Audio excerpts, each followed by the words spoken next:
Ok, alors on va essayer de commencer le cours, une conférence, je ne sais pas. Merci encore à vous tous d'être là. Merci en particulier, encore une fois, aux organisateurs, aussi bien du côté de Paris avec Tsipora et du côté de Montréal, le Canada, avec Jean-François. Donc, je pense que c'est une bonne initiative de réunir de temps en temps les cours comme ça, au-delà des continents, hein. Comme on disait avant, que il y a une idée justement c'est une idée qui est dans l'air du temps, de village planétaire, de réunion de l'humanité. Comme en fait on le voyait aussi, on l'a vu déjà à une époque, c'était l'époque de la Tour de Babel. Bon, ça ne s'est pas bien passé. Pourquoi ça ne s'est pas bien passé? Puisqu'après l'humanité a été séparée, mais ça ne s'est pas bien passé parce que c'était l'idée qu'il y avait derrière, elle n'était pas bonne. C'est-à-dire que c'était une union, mais qui n'allait pas dans le bon sens.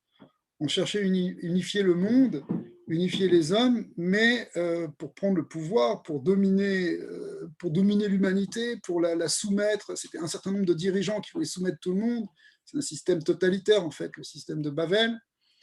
Et en même temps, on voulait prendre le pouvoir des forces qui sont dans l'univers, les forces divines, puisqu'elles sont divines à l'origine, les forces, tout en rejetant la transcendance divine et l'obéissance à un Dieu suprême. Et donc, ça n'a pas marché. Alors que le projet divin, qui est en fait ce qu'on appelle aussi le projet messianique, c'est que tout le monde soit réuni, et pas simplement Israël, mais toutes les nations, à nouveau réunies. C'est le tikkun, la réparation de ce qui s'est passé au moment de la tour de Babel. Et donc, il y a une union, il y a une compréhension, c'est la fin des guerres, enfin, tel que c'est prophétisé dans les différents prophètes. Et ça, c'est pour amener en fait une union, mais une union qui va être basée sur une volonté commune, sur un partage, sur un échange, sur des valeurs communes du bien, en fait, les valeurs du bien qui sont véhiculées déjà complètement dans ce qu'on appelle les 7 mitzvot des Bnei Noach, puisque si on les regarde bien, ces 7 mitzvot, en fait, elles permettent à l'homme de vivre en paix et de vivre bien, l'union entre les hommes, et avec la présence divine en leur sein. Et c'est ça le but, en fait. Le but, c'est que la présence divine réside parmi le monde, enfin parmi les hommes, et même parmi toute l'humanité. Et c'est le projet d'Israël et c'est le projet des nations. D'ailleurs, on va essayer d'en parler un petit peu, si vous le voulez bien. Alors, il y a comme ça Excusez-moi, Rav, est-ce qu'on peut demander que votre cours soit pour la guérison de 2 personnes et l'élévation de l'âme de quelqu'un, c'est possible? Absolument, absolument. Excusez-moi, j'aurais dû demander au début pour la guérison de Yannick, fille de Raoul, et Mélissa, Fils de Raoul, fille de Raoul Julien. et Mélissa de Bache-Julien. Et Viviane, tu voulais, Viviane Fagotin, tu m'as dit pour l'élévation de l'âme. Tu veux dire? Non, c'est moi, Viviane Bator. Ah, Viviane, oui. L'élévation de l'âme de ma maman, Yvette, fille de Nicolas. Yvette, fille de Nicolas, que son âme puisse trouver la paix et s'élever dans les palais supérieurs. Amen. Merci. Amen. Alors, écoutez, le thème aujourd'hui, on avait pris un titre un peu vague. En fait, c'est Jean-François qui m'avait un peu poussé dans un thème qui nous parlait, en fait, il avait soulevé l'idée de quelle est la place, en fin de compte, des Bnei Noach, on pourrait dire les choses comme ça, hein, la place des Bnei Noach dans cette idée qu'on dit souvent qu'Israël est un phare des nations, qu'il amène une certaine lumière. Mais est-ce que les Bnei Noach aussi ont quelque chose à faire à ce niveau-là? Est-ce que c'est simplement recevoir cette lumière, ou est-ce qu'il faut peut-être la transmettre, peut-être en faire quelque chose, peut-être aller la chercher?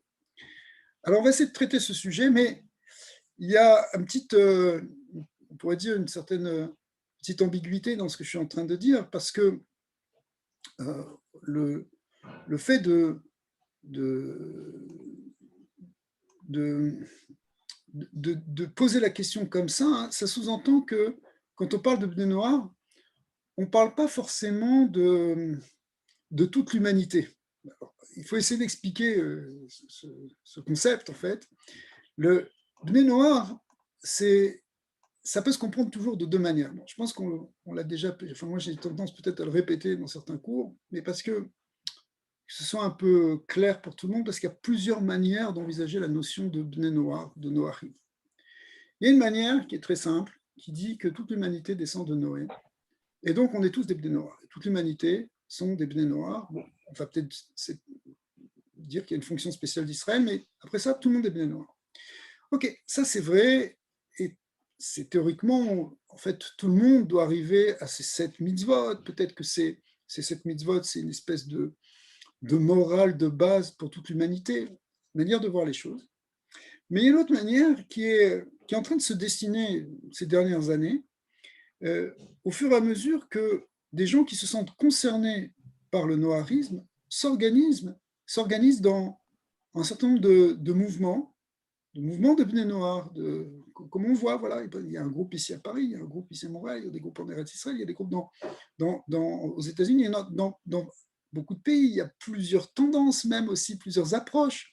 Donc on voit qu'il y a une dimension qui n'est pas simplement une identité de Bnei Noach, que l'humanité s'appelle Bnei Noach. Non, il y a un engagement spirituel, il y a une dimension de recherche, il y a une dimension communautaire qui s'organise autour de ce terme de Bnei Noach.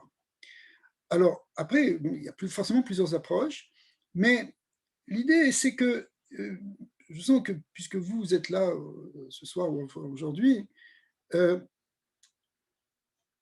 y a dans votre démarche une certaine recherche, tout simplement. C'est pas simplement que on fait les 7 mitzvot et ça y est, on a casé la chose. Non, il y a une recherche, vous cherchez des cours, vous écoutez des rabbins, etc. Donc il y a des groupes qui se constituent, etc. Donc il y a une idée c'est une idée un peu d'identité supplémentaire, que c'est pas simplement que on est des Bnei Noach, c'est comme ça qu'on comprend l'humanité, c'est on fait partie, on rentre dans un espèce de courant spirituel qui va tourner autour de la Torah, qui vient de la Torah, et qui nécessite pas de se convertir au judaïsme pour être déjà dans cette pratique et cette connexion avec la Torah, puisqu'il y a les 7 mitzvot qui le permettent. Mais il y a un engagement. Et cet engagement, je pense que ça peut être un lieu, ce genre de cours qu'on est en train de faire maintenant, un lieu de réflexion sur ce que ça signifie et ce que ça peut donner comme ouverture et comme projet. C'est-à-dire que ça peut être un projet. Et alors, je vais essayer de parler un petit peu de ça, si vous le permettez. D'abord, je vais commencer par quelque chose qui est peut-être un peu moins agréable à écouter, mais qui est que, on avait expliqué dans des cours précédents qu'effectivement, le mouvement de Bnei Noach, c'est quelque chose qui se développe et qui se dessine dans la période actuelle. C'est pas pour rien, c'est parce qu'on est dans une période qui correspond dans l'histoire d'Israël à la sortie de l'exil et à la rentrée dans une nouvelle ère qu'on appelle de manière générale l'ère messianique et qui a commencé déjà depuis plusieurs dizaines d'années. Donc, le fait qu'Israël n'a plus la même situation qu'il a eue pendant les 2 derniers milliers d'années, eh bien, ça fait que ça donne une possibilité de développer dans le shalom, justement, ce mouvement de Bnei Noach, des gens qui sont là, qui peuvent maintenant s'intéresser à la Torah de manière ouverte, sans risquer la critique des différents milieux dans lesquels ils sont, et dans l'ouverture dans laquelle on est, qui est une ouverture de liberté, eh bien, et qui correspond effectivement aussi à cette liberté pour Israël, eh bien, il y a ce développement du mouvement des Bnei Noach, comme l'a expliqué Maïmonide, qui dit que Israël a toujours cette mitzvah d'enseigner les 7 mitzvot, mais il faut que les conditions puissent le permettre. Maintenant, les conditions, elles sont possibles, et elles sont dues, en fait, profondément au fait que, que justement, on est rentré dans une nouvelle période, ça on l'avait déjà expliqué. Cependant, l'histoire d'Israël n'est pas toujours facile. Et même aujourd'hui, on est dans un moment, surtout récemment, depuis quelques années, et ça va en s'empirant, où la situation du clan d'Israël, du peuple d'Israël, peut à nouveau sembler difficile, voire menacée. Donc, si vous suivez un peu l'actualité, je suis certain, et on ne va pas faire un cours de politique maintenant, mais en même temps, ça fait partie de ce qu'on a à supporter, en quelque sorte. Il y a un regain d'antisémitisme, il y a une montée d'un discours extrémiste, en général basé sur des mensonges complets, ça va des journaux jusqu'à l'ONU, etc. Donc on est dans un discours qui monte et des actes d'antisémitisme qui vont en croissant. Et je ne dis pas ça pour victimiser pour victimiser le peuple d'Israël, ce n'est pas ça le but. Le but, c'est de comprendre que si vous engagez dans le monde des Bnei Noach, ça vous met en même temps, quelque part, en porte-à-faux, dans une certaine difficulté, entre Israël et les nations. Parce que vous revendiquez à la fois des nations et en même temps, comme des proches, et plus que des amis d'Israël, mais comme une part attachée à Israël. Et d'une certaine manière, ça va dans le sens contraire du discours commun qu'on est en train d'entendre aujourd'hui. Alors, ce discours commun, il n'est pas nouveau, il est éternel.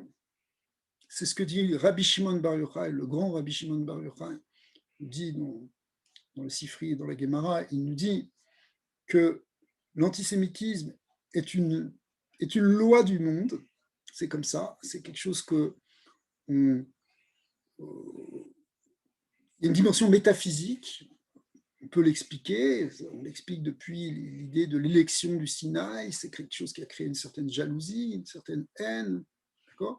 Et donc il y a quelque chose d'extrêmement profond dans l'histoire des hommes tout entiers, qui se polarise dans cette histoire justement entre Israël et les nations, et de cette haine d'Israël, et parfois un moment d'amour, mais en général, il y a un principe, l'antisémitisme, ce n'est pas quelque chose qu'on peut régler comme ça. Alors, c'est pas, encore une fois, hein, pourquoi je vous dis ça ?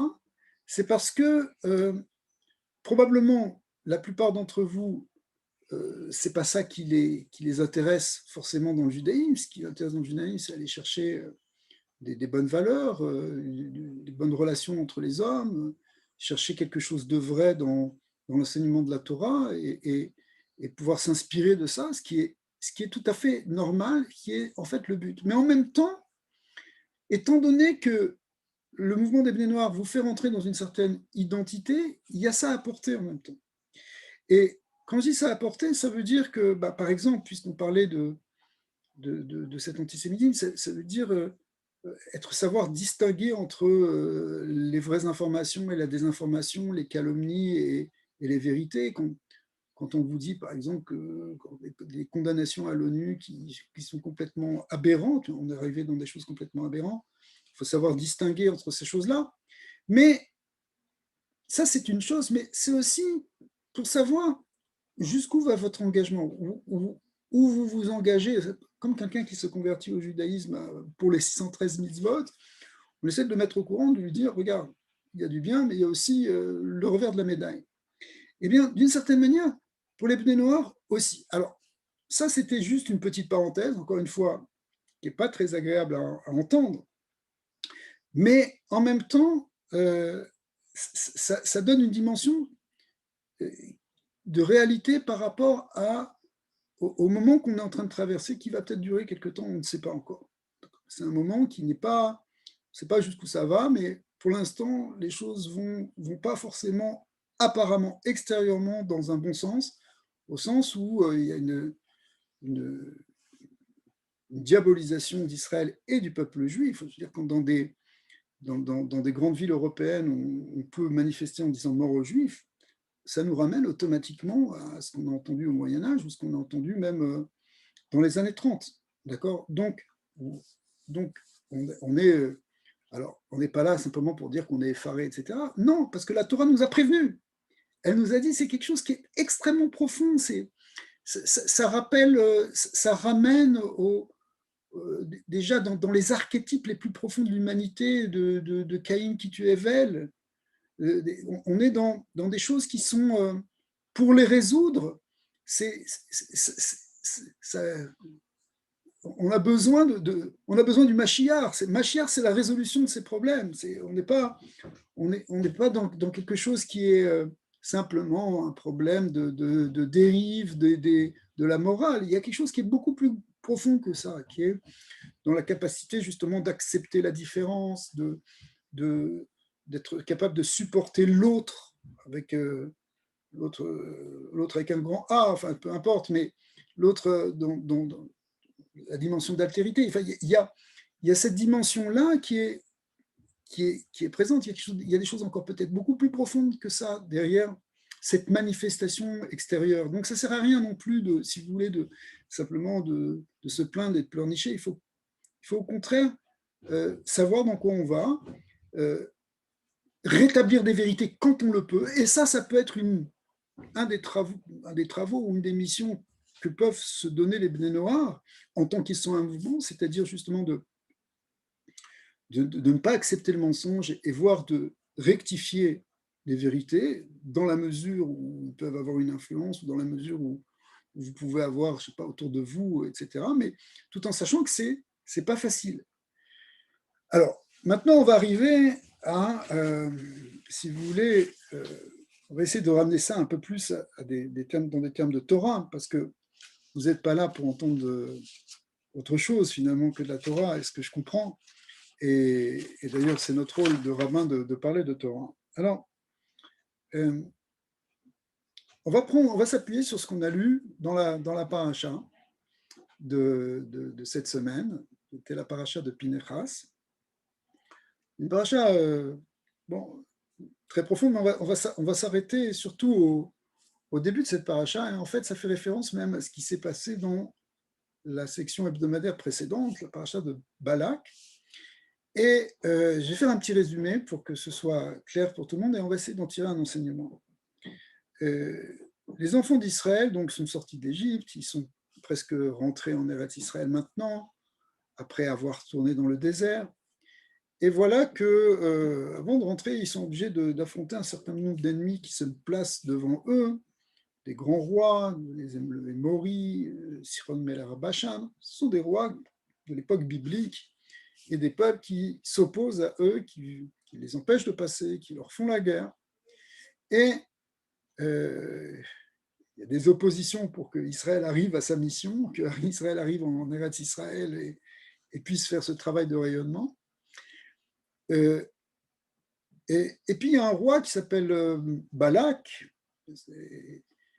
qui prend peur, qui se dit nous aussi on va tout perdre avec eux.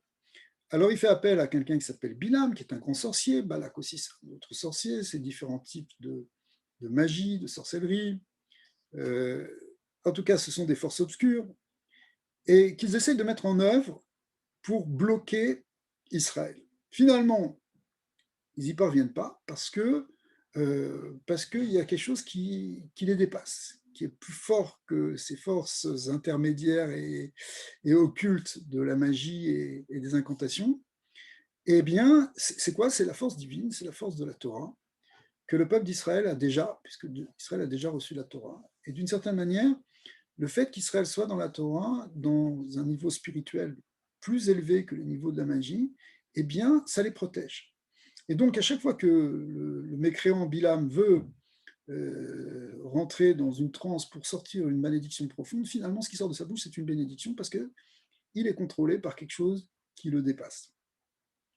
Et ça, finalement, c'est quelque chose qui a toujours protégé Israël. C'est-à-dire que quand Israël est jeté dans l'exil, la seule chose qui peut le protéger, c'est sa Torah, c'est Akadosh Baruch Hu et sa Torah. Sauf que, à la fin de la paracha de Balak, eh bien, il y a en quelque sorte, Bilam va trouver une faille, il va se dire, voilà, j'ai remarqué que ce peuple-là, ils sont protégés, pas simplement parce qu'ils étudient la Torah, mais aussi parce qu'ils ont une pudeur entre eux, que leurs tentes, comme nous dit le Midrash, sont orientées de telle manière qu'on ne puisse pas voir chez le voisin, par respect, par pudeur.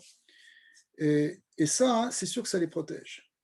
Ce qui est vrai, c'est-à-dire que quand quelqu'un il fait attention à ces notions-là, en quelque sorte, il amène une sorte de protection autour de lui qui le protège des forces négatives. C'est comme si ça crée un écran de protection contre les forces occultes, parce que cette personne, elle reste dans une dimension d'attachement en fait à Dieu, d'attachement à la sainteté, et d'une certaine manière, il y a une force divine qu'on appelle la Shekhinah, la présence divine, qui va le protéger.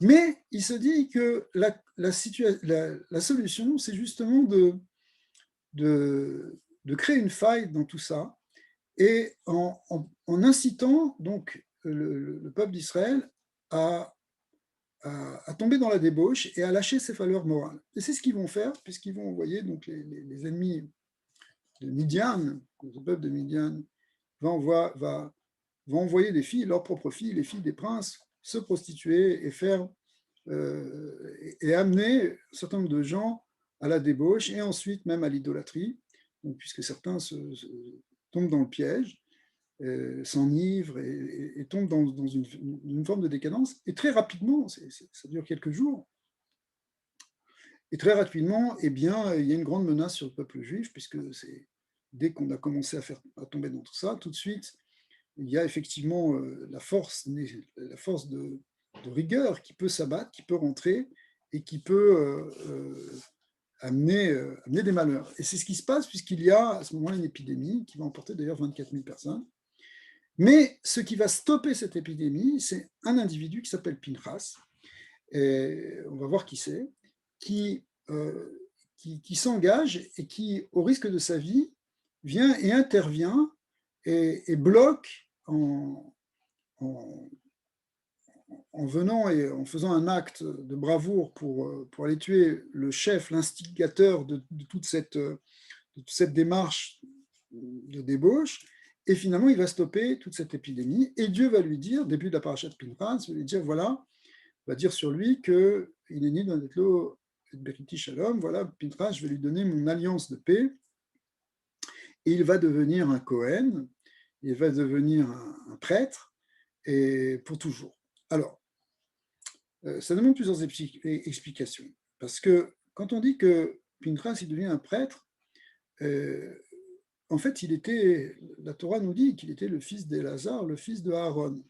Donc Aaron à Cohen, Aaron, qui est le frère de Moïse, eh bien, il est le grand prêtre. Et son fils Élazar va devenir grand prêtre. Et donc son petit-fils, Pinchas, devrait l'être aussi. Et donc, on n'aurait pas besoin, théoriquement, que la Torah nous dise que je lui donne mon alliance de paix pour qu'il soit un Cohen, puisqu'il est déjà le fils d'un Cohen. Et normalement, ça se transmet par le père. La réponse est que lorsque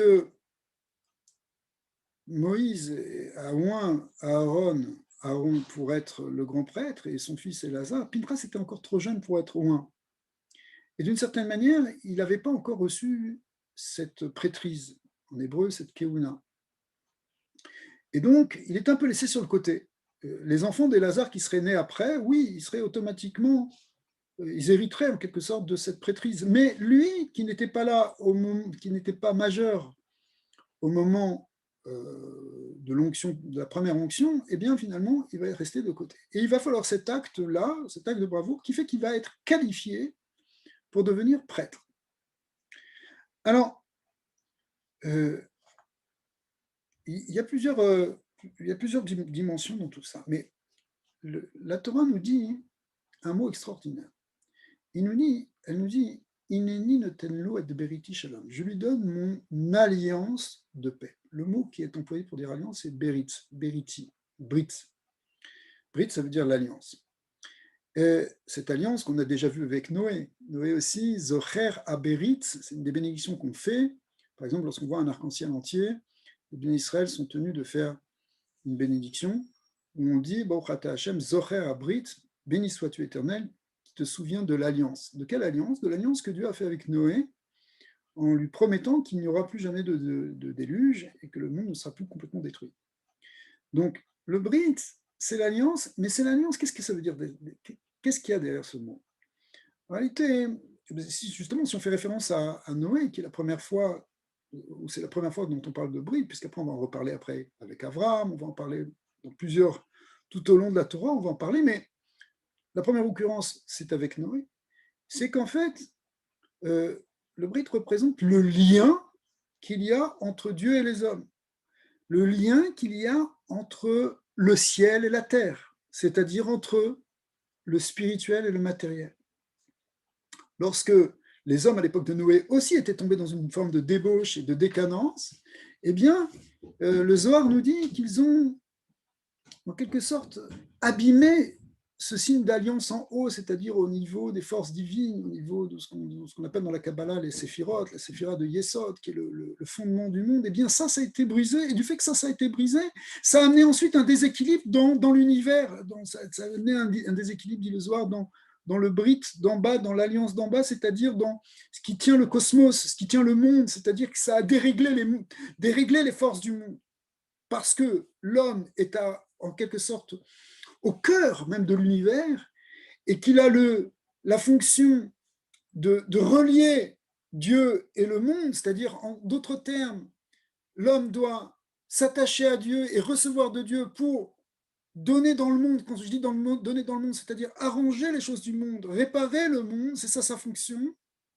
Si l'homme, il brise ce lien entre lui et Dieu, ce lien entre lui et le monde, il fait n'importe quoi. On dit, comme on dit dans les maximes des pères, que quand quelqu'un il plonge dans les plaisirs, il sort du monde. Eh bien, si on brise cette alliance-là, on amène une rupture même dans les forces de l'univers, puisque, en fin de compte, l'univers dépend de l'homme. L'homme est au centre de la création. Il est l'âme du monde, en vérité. On parle de Dieu des fois comme l'âme du monde, mais l'âme du monde, c'est l'âme de l'homme d'abord. Et l'âme de l'homme, c'est une dimension divine. L'homme est en fait ce qui fait le lien entre Dieu et l'univers. Et si il y a quelque chose dans ce lien, dans cette alliance, dans ce, en hébreu ça s'appelle un kesher, dans ce nœud qui noue Dieu et les hommes, qui noue l'homme et le monde, eh bien, non seulement ça mène une destruction de l'homme, mais ça mène une destruction même du monde. On pourrait se poser la question aujourd'hui où c'est très à la mode, enfin c'est à la mode, c'est pas le bon mot, mais c'est très d'actualité de parler du réchauffement planétaire et des risques climatiques et de destruction, etc. On parle de crues des océans qui pourraient emporter des villes et des tsunamis, etc. C'est intéressant aussi de se poser la question, pas simplement en termes de réduction des gaz à effet de serre, ce qui est un vrai problème qu'il faut régler, qu'il faut étudier bien sûr, mais aussi en termes de moralité de l'humanité.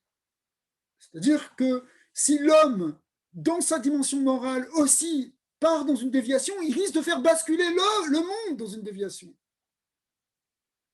Alors, c'est sûr qu'on a cette promesse que Dieu a fait à Noé, de lui dire non, on n'ira plus jusque-là. Mais faites attention quand même, gardez le Brit. En réalité, ceux qui devaient rétablir cette alliance pour reconstruire complètement ce lien entre Dieu et les hommes, c'est ça le Brit, c'est le lien entre Dieu et le monde, et les hommes. On a distingué 3 niveaux, mais en fin de compte, on comprend. Ceux qui devaient faire ça, c'est le peuple d'Israël. C'est pour ça qu'on va leur donner la Torah qui est appelée un Bérit. La Torah, les Luchot Abrit, les tables de la loi s'appellent les tables de l'alliance. La Torah s'appelle Bérit Esh, l'alliance de feu. Elle était donnée sur le mont Sinaï qui était en feu. C'est-à-dire, c'est le feu, c'est-à-dire l'énergie divine. Et Israël doit avoir cette fonction de, si vous voulez, de recréer ce lien, de maintenir ce lien. En fait, quand sur le Sinaï, Dieu dit à Moïse, vous êtes une mamlechet kohanim, une assemblée de prêtres, c'est-à-dire que tout Israël est considéré comme des kohanim, comme des prêtres, ça veut dire vous allez avoir cette fonction de pontife. Un pontife, c'est quelqu'un qui fait le pont. De pont entre Dieu et les hommes, entre Dieu et le monde. C'est pour ça que la fonction des prêtres, c'est à la fois de prier pour que la bénédiction descende, ils vont bénir le peuple, et en même temps, ils amènent les sacrifices, ils font des réparations au niveau des gens pour les ramener vers Dieu. À la fois, on amène Dieu vers le monde et vers les hommes, et en même temps, on fait monter les hommes vers Dieu. C'était ça la fonction de Aaron et de ses fils jusqu'à maintenant. Mais en réalité, c'est une fonction de tout le peuple d'Israël. Et là, je vais arriver à un point, c'est que ça peut être aussi, d'une certaine manière, la fonction des Bnei Noach, au sens où on a vu, où on dit que les Bnei Noach sont des gens qui aussi s'engagent. C'est-à-dire qu'on est toujours le pont entre deux choses, où qu'on soit, qui qu'on soit. On peut toujours avoir cette dimension d'aller chercher quelque chose, par exemple, de spirituel dans la Torah d'Israël, et en même temps, savoir la redonner d'une certaine manière, dans un certain langage, au niveau de la compréhension de la personne qui m'écoute. Peut-être c'est pas quelqu'un qui est très spirituel, peut-être c'est pas quelqu'un qui est intéressé par ça, mais il peut peut-être être réceptif sur certaines valeurs. Il peut peut-être comprendre aussi, il peut peut-être s'enrichir, parce que comprendre évidemment, mais il peut s'enrichir aussi de cette parole de la Torah qui va être transmise par celui qui l'a reçue. Et ça peut être celui qui l'a reçue ici, ça peut être un Ben Noach. De ce point de vue-là, les Bnei Noach ont aussi un rôle à jouer dans l'établissement ou dans le mouvement qui va nous amener vers ce qu'on appelle la Géoula, ce qu'on appelle Mashiach, où justement Dieu est relié avec les hommes. C'est que le rabbi de Lubavitch a dit, il a dit, c'est très intéressant, dans le cadre de, quand il parlait des Bnei Noach, il a dit, le Mashiach, ça ne dépend pas que d'Israël, ça dépend aussi des Bnei Noach. Alors, quand il nous a dit ça, il a dit quelque chose d'extraordinaire parce que ça veut dire que tout le monde peut participer, tout le monde peut amener quelque chose. Évidemment, ça dépend comment on se positionne. Et là, j'explique. Les maîtres nous disent, c'est Pinchas, il n'avait pas besoin d'agir. Il a vu quelque chose, là, il y avait une débauche en public par un des princes d'Israël qui était en train de faire devant tout le monde quelque chose d'effronté, exprès pour provoquer Moïse. Et lui, il a pris une lance, il a agi comme ça, mais personne ne lui a dit ça. Il s'est mis en danger, il aurait pu risquer sa vie, l'autre aurait pu se défendre. Il y avait autour de lui des centaines de gens armés qui auraient pu venir dire « Hé, ça va pas, non? De quoi tu te mêles, toi ?» Il aurait pu choisir une dimension passive. Tu vois quelqu'un qui fait un péché, tu vois quelqu'un qui fait quelque chose de scandaleux, mais c'est pas toi qui l'as fait. C'est lui qui l'a fait. Lui, ok, et puis il y a des plus grands que moi qui peuvent s'en occuper. Il n'a qu'à se faire juger par les gens du Sanhédrin. Pourquoi moi je vais intervenir? On peut toujours choisir une dimension passive, où on laisse faire les choses, ou bien s'engager. Et c'est pas évident de s'engager. En général, c'est juste une minorité de gens qui s'engagent. On parle toujours d'une minorité active et d'une majorité passive. Pinchas, il a fait un engagement alors qu'il n'était pas obligé. Il aurait pu rester tranquillement. Moi, de toute façon, je suis petit. Il était un peu le mouton noir parce qu'il était dans cette famille de Cohen, mais c'était le seul qui n'était pas Cohen. Il dit, mais moi, voilà, je suis là, je suis comme ça. Laisse faire les grands. On apprend de son acte qu'on ne t'a pas demandé d'être le grand. S'il y a quelque chose à faire et que tu peux le faire et qu'il n'y a personne qui le fait, mais fais-le. C'est ça ce qu'on apprend de Pinchas. Pinchas, c'est quelqu'un qui a été capable de s'engager. Dans le Zohar, au début, et le Harizal, le grand maître de la Kabbalah, reprend ça et l'explique encore mieux, il est dit au début de l'explication sur Pinchas que lorsque Pinchas est venu et qu'il a fait cet acte, qui a priori, c'est un acte bizarre, il a tué quelqu'un, normalement, on ne tue pas quelqu'un. Et même si on tue quelqu'un, ça doit être dans un cadre juridique, avec un jugement. C'est une condamnation. C'est pas quelqu'un, tu vois quelque chose, tu le tues dans la rue, ça ne va pas. Mais il y avait quelque chose d'exceptionnel ici. Quelque chose de très spécial, d'exceptionnel. C'est qu'il y avait une profanation très grande du nom d'Hachem. Une menace sur tout le projet divin. Puisque si tout le monde tombe dans la débauche, alors toute cette idée d'alliance, de réparation de l'humanité qui doit passer par Israël, ça s'écroule. Et donc, Pinchas, il a vérifié juste s'il avait le droit de faire, il a demandé, on lui a dit, écoute, si tu sais ce qu'il faut faire, fais-le. Ça veut dire, c'était une halakha très spéciale, qu'on n'enseigne pas normalement, qui est que si on voit justement un acte de débauche effronté de manière volontaire devant tout le monde, etc., on a le droit d'intervenir et éventuellement de tuer. C'était une halakha qui avait été dite, mais qu'on n'enseigne pas, parce qu'on ne va pas enseigner aux gens de tuer dans la rue, ça n'existe pas. Les seules possibilités, c'est dans un cas de guerre. Sinon, il n'y a pas d'exception. Il y a juste cette exception-là. Et cette exception, elle vient... Il y a une autre exception, je m'excuse. Il y a aussi, lorsqu'on voit, par exemple, que quelqu'un va se faire tuer. On voit un assassin qui vient, eh bien, on a le droit d'intervenir, quitte à tuer l'assassin, pour sauver la personne. Ce qui est d'ailleurs une halakha qu'on ne suit pas toujours en Eretz Israël, malheureusement.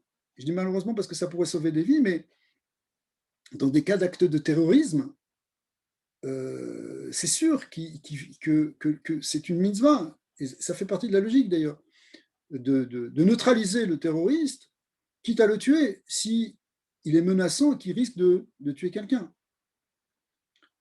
C'est des questions qui nous paraissent aberrantes, mais c'est des questions d'actualité. Il y a des gens qui se sont posés des questions, mais en France, par rapport au terrorisme, est-ce qu'on doit le tuer, est-ce qu'on ne doit pas le tuer, ok. Mais bon, on ne va pas rentrer maintenant ça, c'est des choses qui doivent être décidées dans les tribunaux, justement, dans les tribunaux des nations, mais dans les lois des nations. Mais dans l'idée, on comprend. Mais sinon, il n'y a pas d'exception. On ne peut pas enlever la vie de quelqu'un. Et pourtant, ici, voilà que Pinchas fait quelque chose qui est un acte quand même terrible. Et Dieu lui donne une alliance de paix. Mais quelle paix? Tu as tué quelqu'un. Alors, le sens ici, on l'a déjà un petit peu compris avec ce qu'on a dit avant, c'est que le fait que Pinchas sauve le projet divin, sauve l'alliance, le brit, il rétablit le shalom, la paix entre Dieu et les hommes. Parce que si on fait tomber cette alliance, eh bien, c'est le déséquilibre. Le déséquilibre, c'est le contraire du shalom. Le shalom, c'est ce qui unifie les choses contraires, ce qui unifie justement, par essence, Dieu et les hommes, le spirituel et le matériel. Le shalom, c'est aussi le shalom dans le couple, entre l'homme et la femme. C'est la même idée, si vous voulez. C'est que si on rompt ce shalom, c'est une catastrophe, c'est la source de toutes les souffrances. Donc, ce que fait Pinchas, en fait, ce n'est pas un acte, même si extérieurement on le voit comme un acte violent, mais en réalité, ce qu'il fait, c'est qu'il bloque, il empêche le développement de quelque chose d'extrêmement destructeur. Effectivement, il arrête l'épidémie. Donc, en ce sens, il a l'alliance du shalom, parce qu'il ramène la paix. Alors, maintenant, le Zohar dit quelque chose d'extraordinaire. Il dit qu'au moment où Pinchas a fait cet acte-là, est rentré en lui, alors ça fait appel évidemment à des notions kabbalistiques, est rentré en lui l'âme ou les âmes de deux personnes qui étaient en fait les deux fils d'Aaron, qui étaient morts quelque temps avant, au moment de l'inauguration du tabernacle, du Mishkan. Vous savez qu'un an après être sorti d'Égypte, les Béné Israël dans le désert ont construit ce tabernacle. Et le jour de l'inauguration, c'était un premier jour de Nissan de la deuxième année de la sortie d'Égypte, eh bien, le jour de l'inauguration, les deux fils aînés, les deux plus grands, puisqu'il avait 4 fils avant, mais ces deux plus grands, qui s'appelaient Nadav et Avihu, eh bien, ont amené ce que la Torah appelle un Esh Zara, un feu étranger, c'est-à-dire un feu qui n'était pas demandé. Ils ont amené des encens dans l'endroit du Kodesh HaKodashim, du Saint des Saints, alors qu'ils ils n'étaient pas ordonnés, mais par élan d'amour pour Dieu et de désir absolu de s'unir avec lui, ils sont venus et du coup, effectivement, ils se sont unis avec lui, mais leur âme les a quittés dans ce jour de l'inauguration du temple. Ils sont morts d'extase, si vous voulez, leur âme est sortie pour s'unir avec la présence divine. Extraordinaire, magnifique, ils sont morts d'amour pour Dieu. Sauf que la Torah nous dit, c'était une faute. Pourquoi c'était une faute? Parce que tu peux te languir et tu peux avoir un amour tellement puissant pour Dieu, d'accord, mais attention, ta mission, elle est dans ce monde. Tu n'as pas demandé de quitter ce monde comme ça. Il faut que tu amènes aussi des choses dans ce monde. Et Nadav et Avihu, eux, ils n'avaient que ce désir de se rapprocher de Dieu, mais ils n'avaient pas compris encore cette nécessité de ramener ça assez après dans le monde, pour l'incarner dans le monde et pour changer le monde, y compris le monde matériel, le monde physique. Et donc, quelque part, c'est vrai qu'ils étaient extrêmement saints. Et d'ailleurs, Moshe l'a dit pour consoler son pharaon. Il a dit, en fait, je pense qu'ils étaient plus saints que toi et moi, puisqu'ils sont partis quelque part en sacrifice pour Dieu. Mais d'un autre côté, ce n'est pas ce qu'on leur demandait. Et dans la théorie kabbalistique, les âmes qui n'ont pas complètement réussi leur parcours, elles doivent se réincarner pour rattraper et pour finir ce qu'elles avaient commencé. Et donc, Nadav et Avihu vont devoir revenir en ce qu'on appelle en Gilgul, en réincarnation. Enfin, leur âme va transmigrer pour venir maintenant réparer à travers quelqu'un d'autre ce qu'elle n'avait pas fait. Et chez qui elles vont s'incarner pour la première fois? Eh bien, c'est chez Pinchas. Et ce, au moment où Pinchas fait cet acte-là de rétablir l'alliance, en tuant Zimri, enfin, en faisant ce qu'il fait, à ce moment-là, les deux âmes de Nadav et Avihu rentrent en lui. Et bon, le Zohar nous dit ça, le Harizal nous dit ça, mais après on passe à autre chose. Mais ça pose une question énorme. Quel rapport entre ce que fait Pinchas, qui est là pour arrêter la débauche, et la réparation des âmes de Nadav et Avihu qui sont morts parce qu'ils étaient trop pris trop empris d'amour de Dieu que leur âme ne pouvait pas rester dans leur corps. Le rapport. Ce sont deux choses complètement différentes. Alors, c'est extérieurement que ça a l'air différent. Mais en fait, ça va te donner une indication très, très intéressante justement sur cette notion de bérit et d'alliance. Parce que cette alliance, on l'a vu comme étant ce qui permet d'unifier Dieu et le monde, Dieu et les hommes, l'âme et le corps. Et en fin de compte, il y a deux manières. Il y a deux manières de briser cette alliance. La manière la plus connue, la plus évidente, c'est celle où, lorsqu'on se détourne d'Hachem, on tombe dans les plaisirs de ce monde et dans l'oubli du spirituel et qu'on met Dieu de côté, on verra plus tard. Laisse-moi vivre ici. Alors tu vis dans un monde où il n'y a pas Dieu, donc tu as déconnecté, donc tu as rompu l'alliance. Donc, la notion de débauche, qu'on voit là dans toute l'histoire de Pinchas, elle nous enseigne clairement ça. Tu oublies, tu tombes dans l'ivresse des choses de ce monde, eh bien, tu te détaches et tu coupes. Mais il y a une autre manière aussi. Et c'est quoi la manière? C'est celle de Nadav et Avihu. Nadav et Avihu, ils veulent que le spirituel, mais ils ne veulent pas connecter avec le monde. Ils veulent pas connecter. Ils n'étaient pas mariés. Ils n'étaient pas encore dans la construction de ce monde qui, tel que la Torah le définit, commence par l'idée de famille. Et on sait très bien à quel point c'est quelque chose qui est fondamental. C'est la première mitzvah qui est donnée même à Adam. Pérou vous, c'est-à-dire faites une famille. Ça fait partie des fondements des 7 mitzvot béné noirs. Eh bien, eux, ils ne veulent pas rentrer dans ça. Moi, je veux que le spirituel, que l'extase de Dieu. Et aujourd'hui, comme d'ailleurs dans toutes les générations probablement, mais on le voit clairement qu'on peut tomber dans ces deux tendances. Soit une tendance où, voilà, on est des hommes très matérialistes, des gens qui ont athées, qui se coupent de la religion, qui veulent et qui peuvent tomber dans une grande dérive des valeurs. Aujourd'hui, voilà, on parle de la famille, et les valeurs de la famille, elles sont très, très attaquées dans une certaine partie de la population. On n'y croit plus, au contraire, on favorise, on diffuse d'autres idées complètement différentes. Et d'un autre côté, on peut avoir une fracture dans un autre sens, où on a des gens extrêmement religieux, complètement très très spirituels, mais déconnectés de ce monde, qui reste enfermé dans une bulle du spirituel, où il y a pas, on ne va pas vers le monde, on ne va pas vers les autres. On ne cherche pas à changer, on ne cherche pas à diffuser. On ne cherche pas à rayonner, à faire rayonner cette lumière. Puisque cette lumière, si on va la puiser en haut, c'est pour la faire rayonner en bas.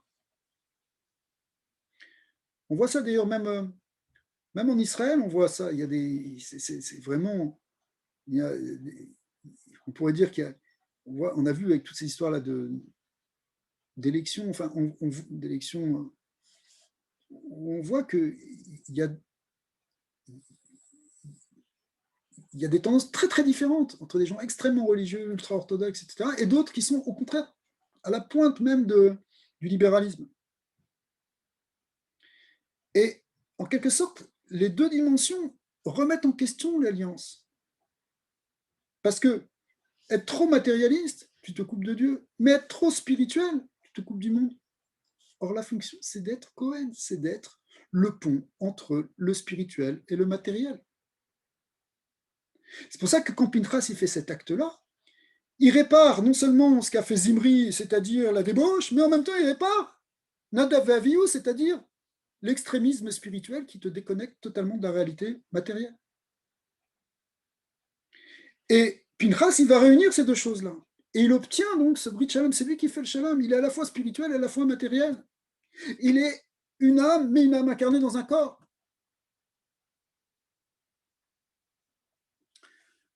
Alors, ça c'est, vous voyez, hein, cette dimension-là, elle est très importante parce qu'elle fait partie aussi, elle fait partie donc de l'enjeu d'Israël. Il faut qu'on comprenne ça dans le peuple d'Israël, mais il faut qu'on comprenne ça aussi dans le monde des Bnei Noach. Que être Ben Noach, c'est aussi trouver cet équilibre là où on est entre le spirituel et le matériel.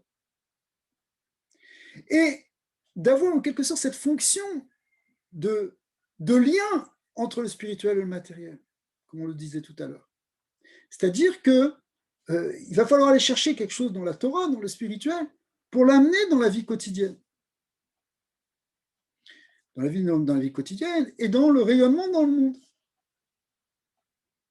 Ça, c'est, si vous voulez, ce travail que Pinchas a fait. Et Pinchas, qui n'était pas Cohen au début, il acquiert à ce moment-là la prêtrise. Ce qui est normalement intéressant parce que l'état de prêtre, normalement, c'est quelque chose qui se transmet, c'est quelque chose d'inné, pas d'actif, pas quelque chose qu'on va acquérir. C'est pas de l'acquis, c'est de l'inné. Son père est Cohen, il devient Cohen, etc. Mais lui, il n'est pas Cohen, il devient Cohen. C'est la seule exception. Mais en fait, cette exception, elle confirme la règle pour tout le monde et même pour toute l'humanité. C'est que on peut se qualifier en quelque sorte pour faire ce travail qui est en fait le travail que tous les hommes doivent faire, de faire ce lien, ce shalom entre le spirituel et le matériel, entre Dieu et le monde d'en bas. Maintenant, lorsque Pinchas il se qualifie par un acte d'engagement. Il s'engage. Et c'est même un engagement pour lui qui est au risque de sa vie. Ce qu'on appelle en hébreu un terme qui s'appelle Messirut Nefesh. Messirut Nefesh, ça veut dire être prêt à donner son âme, donner sa vie. Mais comme l'explique très bien le rabbi de Lubavitch, à nous, il ne nous est pas demandé de donner notre vie comme ça. Sauf peut-être dans certains cas, dans certaines situations. Mais aujourd'hui, on n'est pas dans ça. En général, pas dans ça, en général. Mais par contre, au quotidien, on peut faire spirituellement une dimension d'engagement, une dimension de donner quelque chose de nous-mêmes.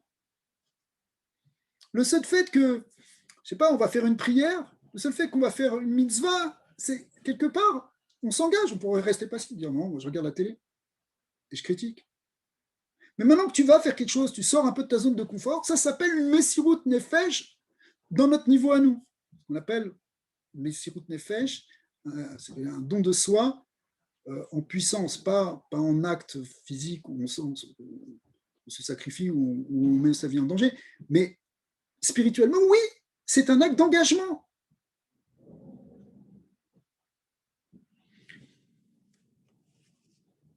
Et là, ça rejoint quelque chose qui est très intéressant que nous disent les maîtres dans une expression très curieuse qui est marquée dans le Talmud, dans le Midrash, dans le Zohar, que Pinchas, c'est Eliaou. Pinchas ou Eliaou. De qui on parle? Eliaou, c'est Eliaou Hanavi, le prophète qui va annoncer le Mashiach. Quel rapport? Pourquoi tu dis que Pinchas, c'est Eliaou? Même Rashi ramène ça au début. Pourquoi dire que Pinchas, c'est Eliaou? Le Zohar, il explique ça d'une manière très, très profonde en nous disant qu'au moment où justement eh bien, Pinchas a fait cet acte-là, il n'a pas simplement reçu les âmes de Nadav et Avihu, mais il a reçu aussi l'âme d'Eliaou, Eliaou Hanavi. Mais en fait, un peu plus loin dans le Zohar l'explique encore d'une autre manière. Et il nous dit que Pinchas, en faisant cet acte, il a reçu ce brit shalom, et il dit quelque chose d'incroyable. Shalom, il dit Shalem mi malach hamavet. Il a reçu la paix de l'ange de la mort. Autrement dit, il n'a plus été affecté par l'ange de la mort. Alors, de quoi on parle? La vraie paix, celle qui connecte la dimension divine avec la dimension matérielle, elle contrecarre, elle va à l'opposé justement de la notion de mort, qui est la notion de détérioration, de perte. La dimension d'éternité qu'il y a dans le divin, si elle arrive à réellement pénétrer la matière, elle va la transformer pour l'éternité. Lorsqu'on dit que, et ça fait partie des 13 articles de foi du judaïsme, c'est que après Mashiach, il y aura un moment qu'on appellera la résurrection des morts, Triyat Hametim. Et cette résurrection des morts, elle vient dans un monde qui est déjà arrangé, c'est pour ça qu'on essaie de l'arranger maintenant, de telle sorte que ce monde-là ne sera plus soumis à la détérioration, parce que la dimension d'éternité se sera révélée aussi dans la matérialité. Ça peut se comprendre à un niveau métaphysique si on comprend que tout l'univers entier vient de Dieu et que Dieu est éternel, donc tout peut finalement devenir éternel. Eh bien, Pinchas, à son niveau, il a acquis cette dimension d'éternité, à tel point que les maîtres nous disent qu'il a vécu très longtemps. Et que le Zohar dit quelque chose d'absolument incroyable, qu'il a vécu tellement longtemps qu'il a vécu jusqu'à l'époque de Eliaou, et qu'en fait, Eliaou, c'était lui. Quand je parle d'Eliaou, c'est-à-dire à l'époque du premier temple, dans le livre des rois, où on voit l'histoire à l'époque du roi Achav, etc., où on voit toute l'histoire de Eliaou Hanavi, qui était le grand prophète. Eh bien, le Zohar nous dit, bah oui, c'était Pinchas, il a vécu très longtemps, parce il a eu cette dimension d'éternité, et c'est allé tellement loin qu'on voit que Eliaou, finalement, il n'est pas mort. Il s'est élevé dans un char de feu, et son corps a été sublimé, et il continue d'exister et descendre dans différents moments, soit pour les circoncisions, soit pour venir apprendre des secrets aux grands tzadikim. Mais Eliaou n'est pas mort. Le brit shalom de Pinchas lui a conféré cette dimension d'éternité, ce qui est exceptionnel, évidemment. Mais ce qui nous donne, en même temps, le fondement, le modèle de ce qu'on va connaître au moment de la Géoula chez les mains, au moment du Mashiach et ensuite, c'est-à-dire que lorsque Mashiach sera là, et ensuite, parce qu'il va y avoir plusieurs étapes, mais finalement, on va arriver à un moment où la dimension d'éternité divine va pouvoir vivre en paix et complètement intégrée dans le monde matériel, ce qui fera que le monde matériel deviendra lui aussi éternel. Et qu'après la Triyat Hametim, après la résurrection des morts, on sera plus soumis à l'ange de la mort. En d'autres termes, ce que fait Pinchas, c'est pas simplement qu'il rétablit l'alliance à un moment, c'est qu'il prépare déjà par son acte un futur qui est celui du futur messianique, puisqu'il va devenir Eliaou, et qu'Eliaou, c'est celui qui va pas être simplement à l'époque du premier temple, mais qui va venir même pour annoncer la reconstruction du troisième temple. Alors cette dimension de Pinchas, elle va très loin parce que finalement, elle fait démarrer le processus messianique. Et ce qu'on apprend de Pinchas, c'est que lui qui était dans un petit coin, qui n'était pas calculé par personne, qui n'avait pas de titre de noblesse, qui n'avait pas de renommée, qui n'était pas d'une lignée, puisqu'il n'avait aucune fonction, eh bien, par un acte d'engagement, où il a donné quelque chose de lui-même, il a débloqué un processus messianique. Et ça vient nous l'apprendre à nous tous, c'est-à-dire que le fait qu'on s'engage, le fait qu'on essaie de donner quelque chose, de faire un peu plus, de dépasser un peu notre zone de confort, eh bien ça peut changer les choses.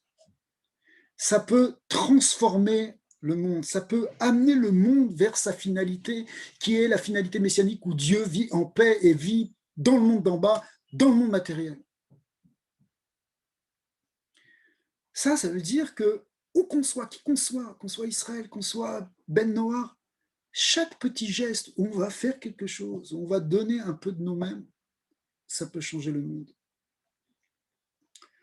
Alors, d'une certaine manière, pour répondre à la question qu'on avait soulevée au début, qui était de savoir quelle est la place justement des Bnei Noirs dans cette lumière du monde, en fait, la réponse, elle est que chacun, à notre niveau, là où on est, on peut toujours aussi s'engager. On peut toujours, engagement, ça va peut-être pas risquer notre vie, bien sûr que non, même si, on va savoir où est-ce qu'on va aller. Mais a priori, c'est pas ça. C'est simplement de faire quelque chose un peu plus, de donner un peu, de se dépasser un petit peu.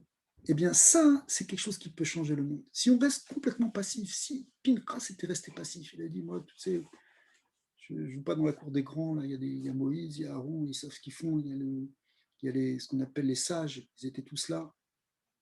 Moi, je suis un petit jeune, qui je suis, je reste dans mon coin, j'attends que ça se passe. Il ne serait pas devenu ce qu'il serait devenu, et on n'aurait pas eu Élie Wanavi. Ce qui amène ce changement, ce qui amène cette Géoula, cette libération, ce qui amène cette ère messianique, ce qui amène cette résurrection, c'est cet engagement que même celui qui se sent le plus petit peut faire. Alors, oui, on est tous là, on est tous pour amener cette lumière d'Hachem. C'est ça la mission en réalité d'Israël, c'est ça la mission des Bnei Noar au sens où ceux qui sont concernés, ceux qui deviennent actifs par rapport à ça. Avec Hachem, qu'on puisse voir ça de manière concrète, que Hachem puisse nous amener le Mashiach dans le Shalom, dans la paix, qu'on voit la Géoula Shlema et qu'on puisse voir de manière concrète ces prophéties se réaliser. On va voir que les nations seront toutes unifiées dans la paix. Elles seront à nouveau où les armes auront été transformées en charrues et qu'on verra justement que tout le monde pourra s'entendre. Et ça pour l'éternité, Bezat Hashem Razak. Voilà, si vous avez des questions, si vous voulez participer, là, je parle beaucoup, mais je suis sûr qu'il y a des choses plus intéressantes encore à dire.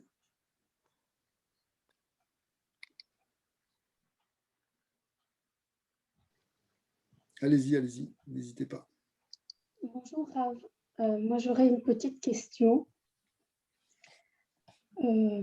C'est par rapport à la résurrection des morts. Vous avez parlé tout à l'heure qu'il y aurait un moment où il y aurait la résurrection des morts. Je voulais savoir si à la création, il y avait un nombre déterminé d'âmes qui ont été créées. Et comme vous parlez aussi de réincarnation, est-ce que ce nombre d'âmes créées, si jamais il y a un nombre bien précis, revient au fil de l'humanité en se réincarnant chaque fois. Enfin, je ne sais pas si je me fais comprendre.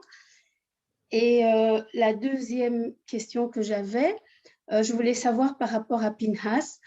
Vous dites que ce sont les âmes de Eliaou et Nadav, les fils de Aaron qui se sont incarnés en lui.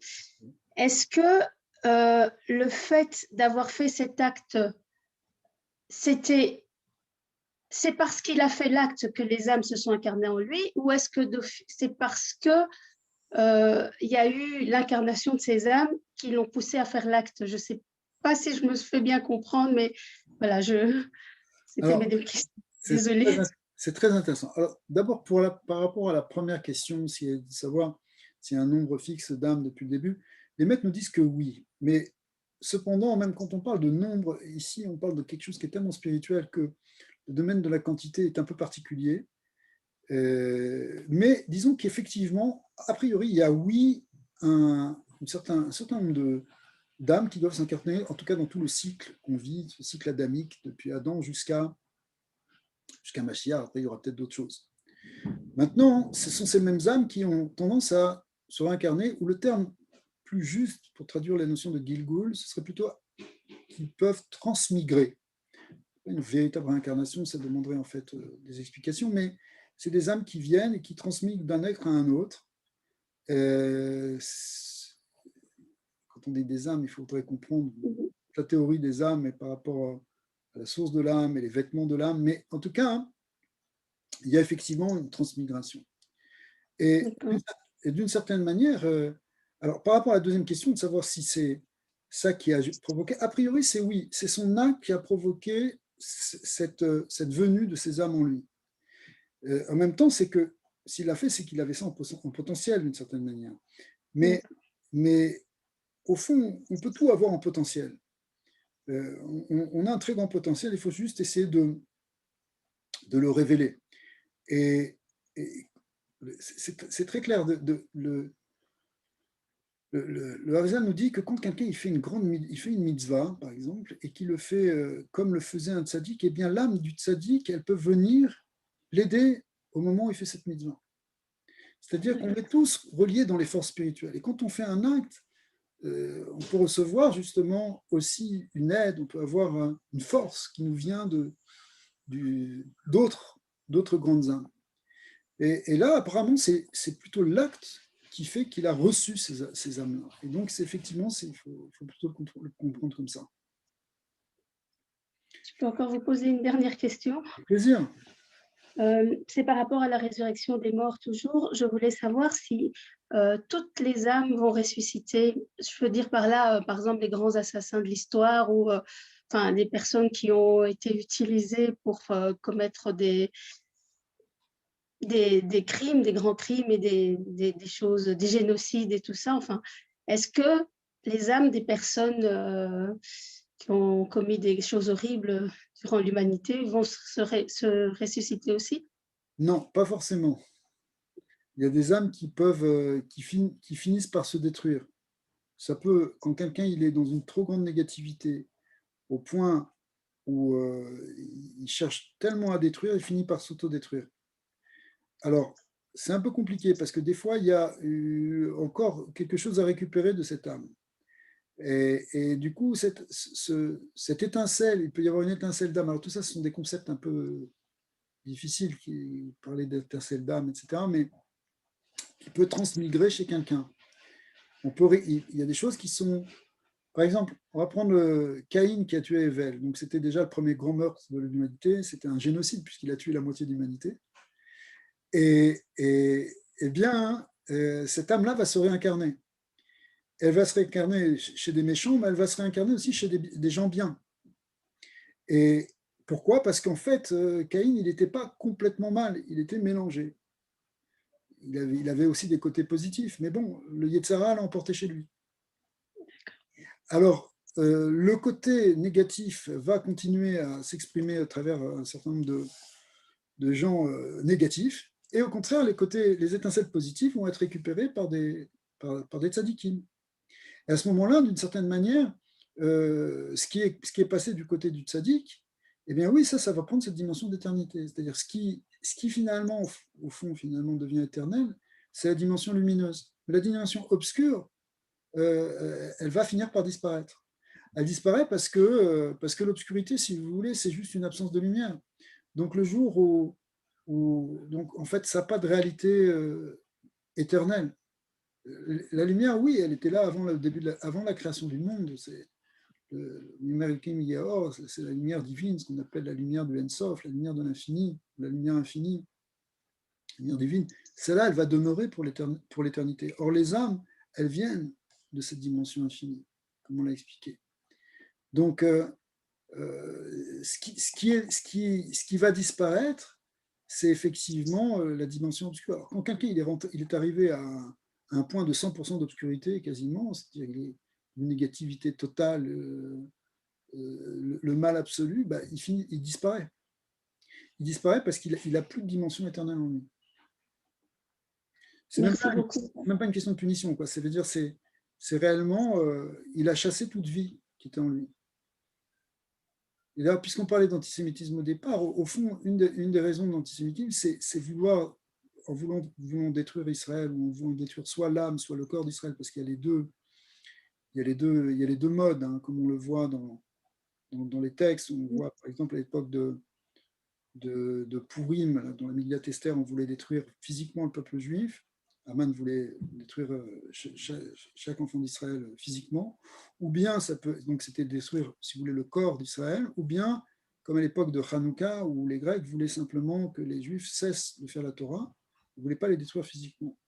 Alors ça, c'est plutôt attaquer l'âme de la Torah. On l'a vu aussi, par exemple, dans le XXe siècle, où les nazis voulaient détruire physiquement tous les Juifs, alors que les soviétiques, les communistes soviétiques voulaient simplement détruire l'idée de la Torah, plutôt l'âme juive, mais pas physiquement, en tout cas jusqu'à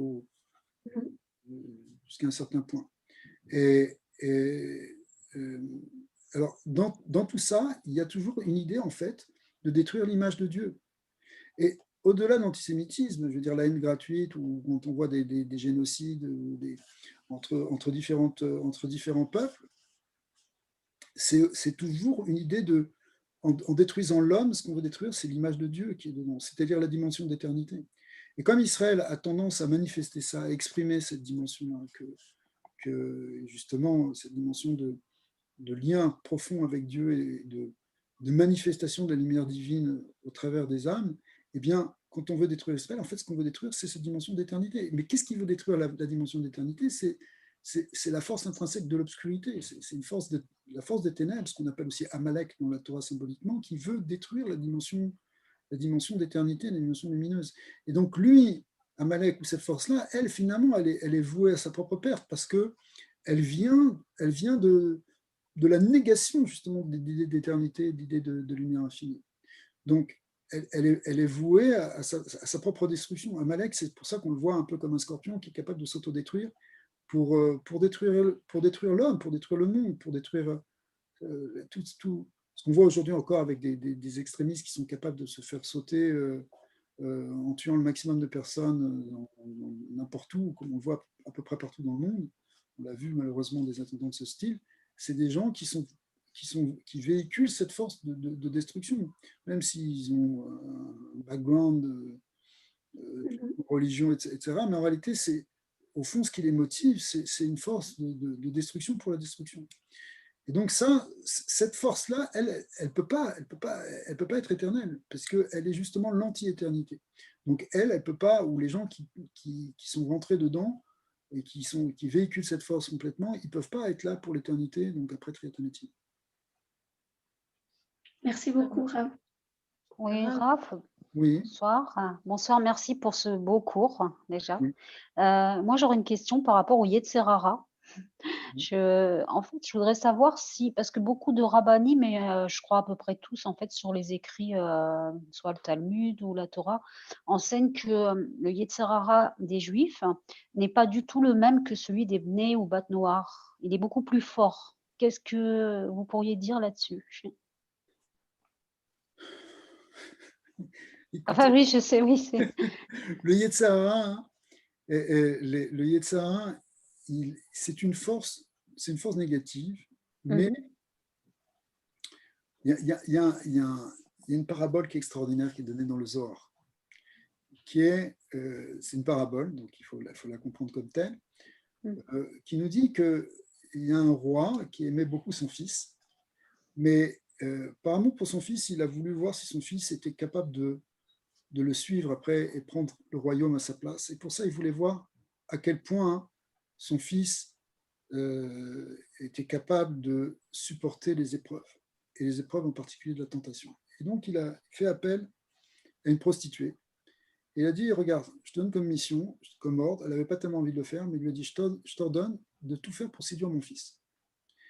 Et si, évidemment, l'intention du roi était, au fond, que le fils ne se laisse pas séduire, et qu'il reste, au contraire, fidèle aux bonnes valeurs qu'il avait apprises dans le palais. Et donc, cette prostituée, elle va tout faire pour le séduire, pour le faire tomber. Et le Zohar nous dit, en fait, ici, dans cette parabole, la prostituée, c'est le Yetzer Hara. Le Yetzer Hara, il a été loué, il a été missionné par le roi, par le père, qui est Hachem, pour faire tomber Israël, pour faire tomber les hommes. D'accord. Et donc, en réalité, la notion de Yetzer Hara, elle est ce par quoi Dieu nous teste, entre guillemets. Mais, comme dans tout test, c'est ce qui nous permet d'avancer. C'est-à-dire que dans tout challenge, si on arrive à le gagner, parce que c'était ça l'idée là de cette prostituée, c'est que s'il arrive à gagner, il va acquérir justement le mérite de pouvoir diriger le royaume. Donc, c'est sûr que le Yetzer Hara, c'est quelque chose qui va être c'est une résistance pour qu'on puisse grandir. Et pour cela, en fait, fondamentalement, elle est toujours à la hauteur de ce qu'on peut supporter. C'est-à-dire que, théoriquement, je dis bien théoriquement parce que c'est un sujet qui est très compliqué, concrètement, mais en principe, on a toujours les moyens de dominer notre Yetzer Hara. Je dis que c'est compliqué parce qu'aujourd'hui, il y a des choses qui sont peut-être encore, enfin aujourd'hui, ça a toujours été, mais on le voit tellement autour de nous avec les problèmes d'addiction à des substances ou à d'autres choses qui font que ça devient très, très, très complexe pour arriver à surmonter le Yetzer Hara. En général, on a besoin d'une aide. De manière générale, on a besoin d'aide pour surmonter notre Yetzer Hara. C'est bien de ne pas être seul dedans. C'est-à-dire, quand on a un problème, c'est bien d'en parler, de discuter, de trouver des solutions, pourquoi pas. Alors, au fond, pour répondre à votre question, je ne sais pas qui a le plus grand Yetzer Hara. Ce n'est pas si évident que ça. C'est une manière de voir les choses. Mais ce que je sais, c'est que chacun, par rapport, en tant qu'individu, il a un Yetzer Hara qui est au niveau de son Yetzer Hara Tov, si vous voulez. C'est-à-dire que les forces sont équilibrées. C'est ça qui permet de grandir, c'est ça qui permet de dépasser et d'avancer. Donc, le Yetzer Hara, on ne peut pas dire on n'en a plus. C'est un truc, oh là là, on laisse ça pour les autres. Non, non, tout le monde a ça. Mais chacun a la possibilité de le dominer. Des fois, on tombe, des fois, on se relève, etc. L'important, c'est d'essayer d'avancer. Ou comme dit d'ailleurs Rabbi Nachman, l'important, c'est surtout de ne pas se désespérer. C'est-à-dire que si on est tombé, on se dit non, même si je suis tombé plusieurs fois, je vais me relever et je vais y arriver. Et c'est comme ça qu'on avance. Et c'est ça qu'Hachem, il attend de nous. Et c'est pour ça qu'il a créé le Yetzer Hara, c'est pour qu'on puisse avancer. C'est un peu comme une résistance, un peu... Si vous mettez, voilà, au Canada, on connaît bien ça, si vous mettez une voiture sur de la glace tellement lisse, la voiture, elle n'avance pas. Pourquoi ? En réalité, parce que le sol ne fait pas de résistance. Et si vous le mettez sur du goudron qui est un peu plus, qui est moins lisse, alors la roue, elle peut accrocher. La résistance de la roue, c'est une résistance en fait qui freine, eh bien, elle va permettre à la voiture d'avancer. C'est-à-dire que c'est une image un peu, elle est moins bonne que celle du Zohar sûrement, mais ce qui nous dit que la résistance, en fait, c'est ce qui te permet d'avancer. Si tu n'as pas de résistance, tu n'avances pas. Et donc le Yetzer Hara, il faut le voir, pas simplement comme un côté négatif, comme notre ennemi qui nous fait souffrir, mais comme une opportunité de pouvoir se dépasser et de pouvoir avancer. Et d'ailleurs, dans l'acte de Pinchas, il y a aussi cette idée-là de battre le Yetzer Hara, de le dépasser, de dépasser cette illusion, de dépasser cette croyance que tout est fichu, que tout est perdu et que, bon, voilà, il s'est passé ça, qu'est-ce qu'on va faire? Ah, c'est un grand malheur. Non, on peut affronter, moi, mon propre Yetzirah aussi, je peux le vaincre et je peux le transpercer en quelque sorte pour pouvoir avancer. Merci beaucoup. Avec plaisir. Rav. Shalom, shalom Rav. Shalom Eliaou. Oui, Toda Moi, Rabba. c'est David. C'est David. Ah. Alors, c'est qui? Parce que je vois marqué Eliaou. Aya, ok. Enfin, celui qui veut parler. Bon, en fait, je n'ai pas une question. J'ai juste pour être un peu éclairci, relativement à votre exposé, si je comprends bien, le but du Brit, donc de l'Alliance, c'est de pouvoir sublimer la matière, c'est ça? Ou faire descendre l'éternité dans la matière. Oui. C'est ce que je veux avoir compris. Ça, c'est la finalité messianique, c'est-à-dire que, en fin de compte, on va vers ça. C'est-à-dire que quand on fait une mitzvah, et les 7 mitzvot des Bnei Noach, elles n'ont pas simplement une dimension de morale, mais en fait, elles permettent, si on les comprend comme des mitzvot, c'est-à-dire des choses qui ont été données par Dieu, eh bien, ça permet d'amener quelque chose de divin dans notre vie quotidienne, dans notre vie physique. Ça amène en fait la présence divine dans notre réalité. Et plus on le fera, et plus ça demandera cette dimension effectivement d'éternité dans la matière. Ce qu'on verra vraiment au moment de Mashiach en fait, par la suite.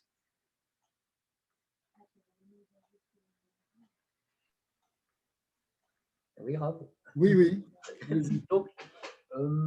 Donc c'est une question un peu pratique justement parce que donc on s'adresse des fois pour expliquer la connaissance d'Hachem, de la Torah, donc on va avoir affaire à des personnes.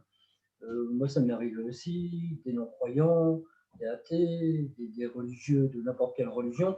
Et donc ils nous posent la question, mais justement on peut leur répondre, comment on peut leur répondre pour se définir vis-à-vis d'Israël, parce que c'est la même vision, quelque part, c'est le même judaïsme, mais à notre façon. Voilà, et donc comment on peut répondre à ces personnes pour vraiment clarifier et leur répondre justement qui on est, quoi. Voilà.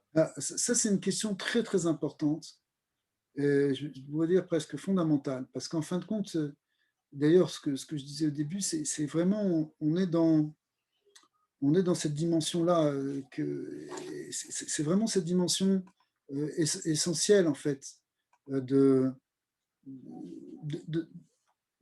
toute la problématique des Bnei Noach, savoir quelle est leur position, quoi faire. Vous vous êtes rapproché de la Torah d'Israël, mais en même temps, vous êtes dans un milieu où les gens ne comprennent pas forcément ce message, où ils sont encore soit dans une vision athée, soit dans une vision peut-être chrétienne. Ils sont dans quelque chose qui est différent. Et ça apparaît un peu, parler de Bnei Noach, c'est un peu comme un cheveu dans la soupe, là, ça a l'air d'être un peu anachronique. Les chrétiens voient ça comme, qu'est-ce que vous faites? C'est une régression, vous revenez à un judaïsme d'avant le christianisme, où vous allez, c'est quoi les gens? C'est pas quelque chose en plus de très connu. Donc, c'est un peu difficile comme position. C'est pour ça qu'à chaque fois, je me pose cette question avant de participer à des cours de Bnei Noach sur justement cette difficulté-là que j'ai entendue chez plusieurs qui me l'ont dit personnellement, cette difficulté de positionnement. Et c'est pour ça que j'essaie de parler justement de cette dimension de pontife, de pont entre Israël et les nations d'une certaine manière pour les Bnei Noach. Mais maintenant, c'est-à-dire que vous êtes quelque part entre les deux. Comme on l'avait expliqué plusieurs fois, que même Noé et ses fils, ils étaient entre les deux, ils étaient entre Dieu et le reste des hommes. Et c'était eux qui devaient... En tout cas, l'idée, on est tous entre deux, on est tous un pont entre deux choses, toujours, où qu'on soit, qui qu'on soit. Maintenant, au quotidien, concrètement, ça dépend après avec qui vous avez affaire, ça dépend si c'est du background de la personne, ça dépend si c'est de la famille, ça dépend si c'est des amis, ça dépend s'ils sont réceptifs, s'ils ne sont pas réceptifs. c'est des choses qu'on a tous. Mais le rabbi de Lubavitch, qui, bon, vous savez, vous connaissez forcément, lui, il a dit, il ne faut pas avoir peur d'aller vers les autres. Il ne faut pas se dire, voilà, on va rester enfermé. Sème ce que tu peux semer, même si tu as l'impression que ça ne fait rien du tout, même si tu as l'impression que les gens ne sont pas très réceptifs. Évidemment, il ne faut pas se mettre dans un conflit non plus. Ça ne sert à rien.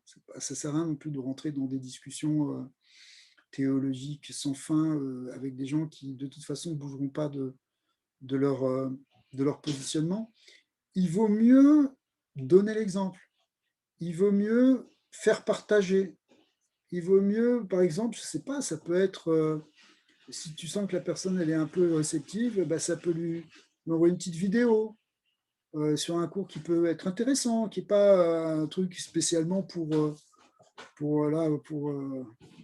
prosélytes, pour ramener des gens, non, simplement parce qu'il y a une réflexion sur un thème. Si, je pense que une des choses qu'on peut leur amener, qui peut être une manière de voir les choses, c'est de dire, regarde, moi, je ne suis pas en train de t'emmener dans une religion ou quoi, j'ai trouvé une sagesse dans la Torah. Si tu es peut-être réceptif, tiens, écoute ce que tu en penses.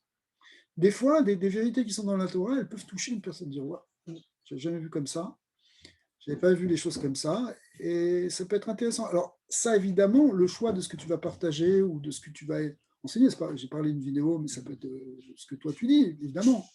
Et le choix, ça va dépendre de la personne qui est en face de toi et comment tu peux l'influencer. Mais cette idée de partager, d'influencer au sens, pas influencer encore une fois parce que je veux mettre des gens dans mon sac, c'est pas ça, mais d'influencer parce que c'est de la lumière que je veux partager et après la personne, si elle est éclairée, tant mieux.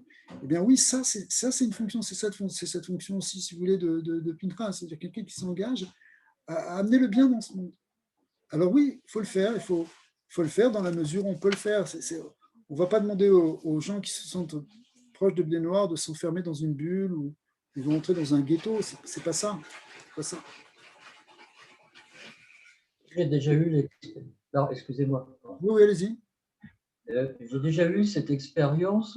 Non, vous m'entendez? J'ai un truc. Voilà. Et donc, j'ai déjà eu cette expérience où le fait de parler qu'il y a un créateur, qu'il est accessible à tout le monde, qu'il n'y a pas besoin de religion, de rite, de rituel, et ça touche les gens. Parce qu'ils voient qu'on ne les emmène pas dans une religion, qu'on ne veut pas leur faire. Voilà.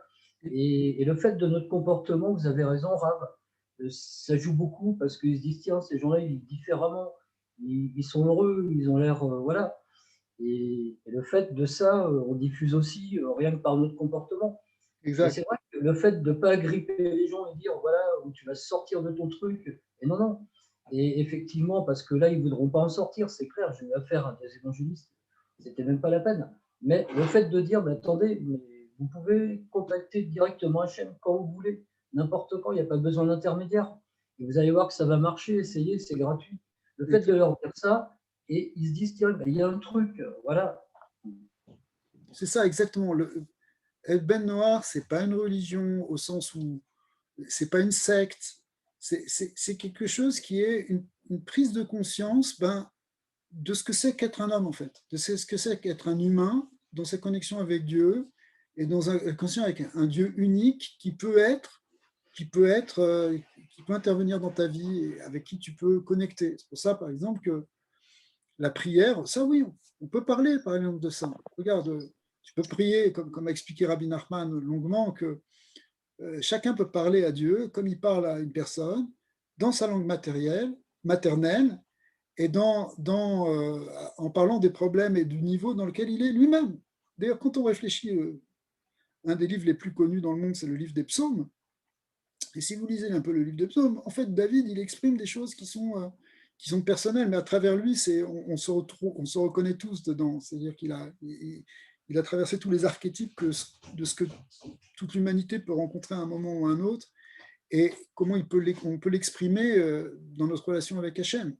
Et donc, il faut pousser les gens à ça, c'est dire, voilà, c'est ça, et en même temps, leur montrer ces valeurs de base qui sont facilement acceptables, qui sont les 7 mitzvot.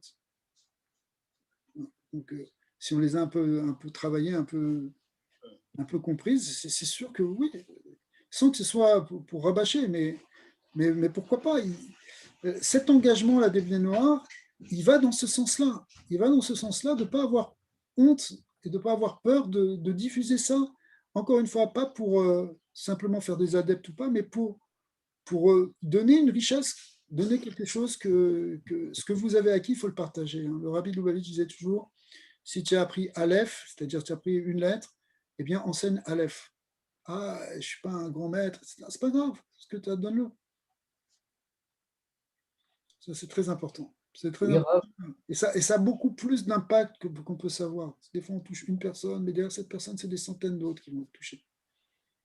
Oui, puis le fait, Raph, de prier aussi pour sa ville, pour l'endroit, pour son pays, et d'aimer aussi les gens et de prier pour eux. Parce que c'est 100%. vrai que aller vers les gens, c'est pas facile, mais le fait de se dire, bah, je vais me lancer dans la prière et Hachem, c'est toi qui m'emmèneras les âmes vers moi, les Neshamot, et à partir de ce moment-là, ça va se faire tout seul. Je veux dire, enfin, tout seul avec l'aide d'Hachem. Mais Absolument. Absolument. Nous, on fait ce qu'on peut faire à notre niveau. Mais il y a une idée, là, voilà, dans cette image de Pinterest, il y a une idée de le faire, oui. Mais ce n'est pas très grand. C'est vrai que c'est un peu une sortie de nous-mêmes. C'est toujours un peu un petit sacrifice entre de nous-mêmes. Mais en fait, le fait qu'on le fasse, c'est ça qui peut tout changer. Pas simplement rester, s'enfermer dans une bulle, quoi. Donc oui, Ben Noah, ça peut être aussi une forme d'engagement. L'engagement, encore une fois, au sens où, pas au sens d'engagement dans une secte ou quelque chose, mais d'engagement personnel dans cette compréhension, dans ce partage du bien. Bonjour, Eve. Je voulais vous poser une question. Avec plaisir. C'était pour savoir, parce que nous sommes dans le temps messianique, Oui. est-ce qu'il y a encore des Gilgul, des gens qui reviennent, des âmes qui reviennent, premièrement, et de deux, ceux qui n'ont pas accepté la Torah, les 7 mitzvot des Bnei Noach comme un commandement, alors est-ce que, bon, ils reviennent à la résurrection des morts, voilà. Alors, c'est deux bonnes questions. Alors, premièrement, oui, on est encore avec des âmes là, qui transmigrent. Et ça va continuer jusqu'à Machiar et même peut-être après. C'est normal. Ça, c'est logique. Au contraire, il y a encore des âmes là, qui ont encore quelque chose à réparer, donc il faut qu'on le fasse. Au contraire, même il n'y a pas vraiment d'âmes nouvelles qui viennent actuellement. On est en train de faire les dernières réparations. Et maintenant, alors, les Bnei Noach qui ont accepté les mitzvot, c'est une bonne question parce que dans ce terme-là, il y a, est-ce qu'on parle de ceux qui font les 7 mitzvot ou de ceux qui acceptent et qui acceptent les 7 mitzvot? C'est une petite nuance parce qu'on peut faire d'une certaine manière les 7 mitzvot sans en avoir conscience. Sans avoir conscience qu'on le fait pour faire une mitzvah. Par exemple, les gens qui naturellement pensent que c'est pas bien de tuer ou pas bien de voler. Ils ne l'ont pas vu marqué dans la Torah, ils ne l'ont pas vu comme une des 7 mitzvot, mais pourtant ils sont en train d'accomplir une mitzvah à chaque fois qu'ils ne tuent pas ou qu'ils ne veulent pas. Bon, je vais dire, ça ne se pose pas tous les jours cette question, mais enfin bon, on peut le dire en tout cas que, de cette manière, on peut faire les mitzvot sans réellement. Mais d'un autre côté, c'est sûr qu'il y a une autre dimension quand on prend conscience d'une mitzvah, de cette dimension divine, c'est ça qui permet réellement d'amener cette dimension divine dans le monde. Alors probablement la miséricorde divine, la bonté divine fait que la plupart des êtres vont être là pour la résurrection des morts.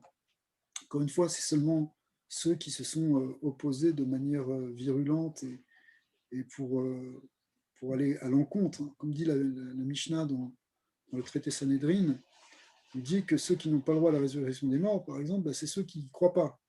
Ceux qui pensent que non, il n'y a pas d'éternité, etc. C'est difficile d'accéder à l'éternité si tu crois. Et encore, même dans ça, c'est pas évident.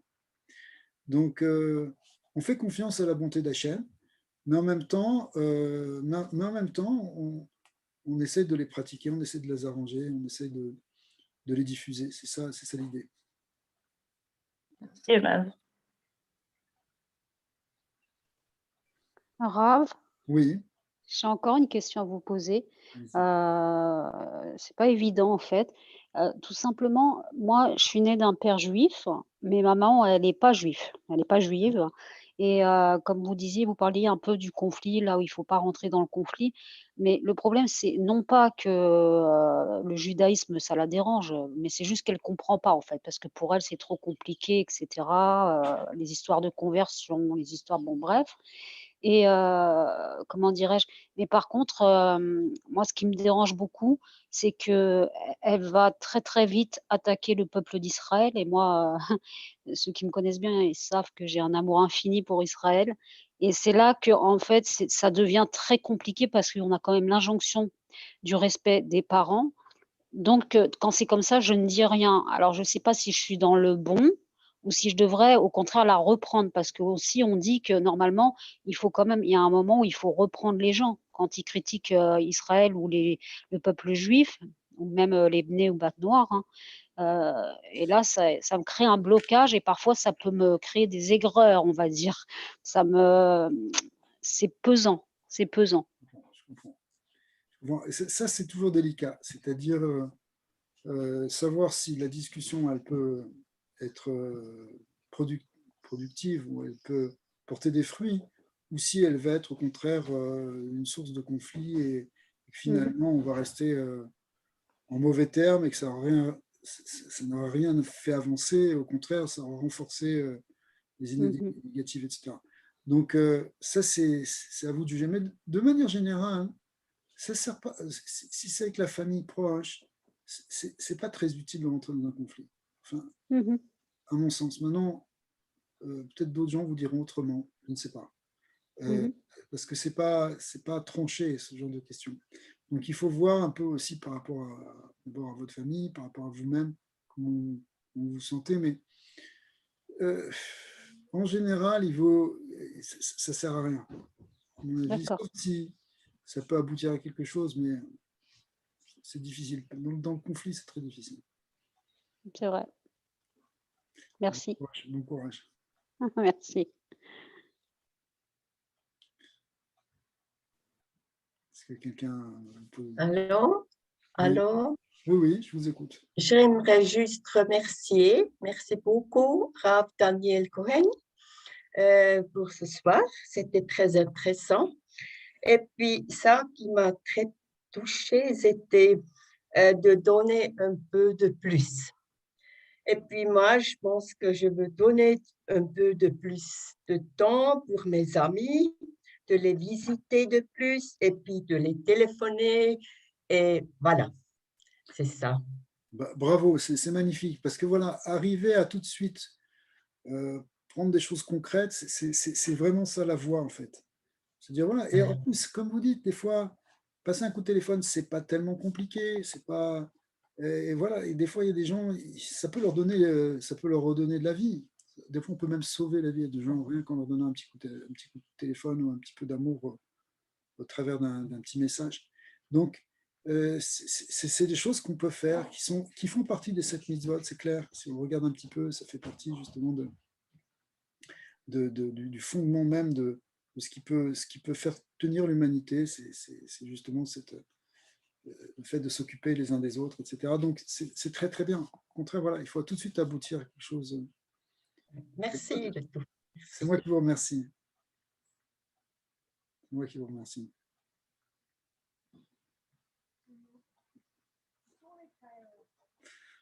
Voilà, alors, si vous voulez conclure, je ne sais pas.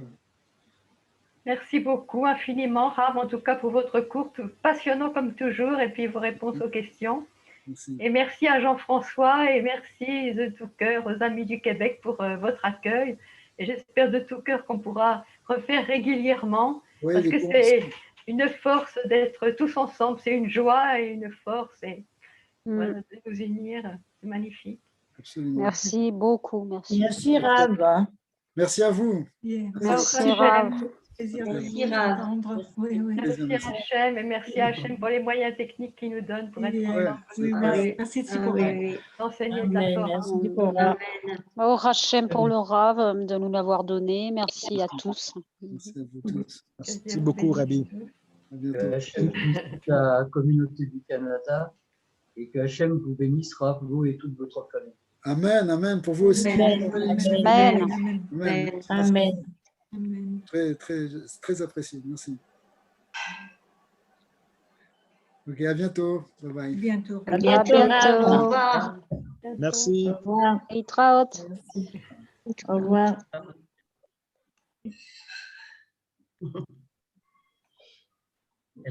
Ok.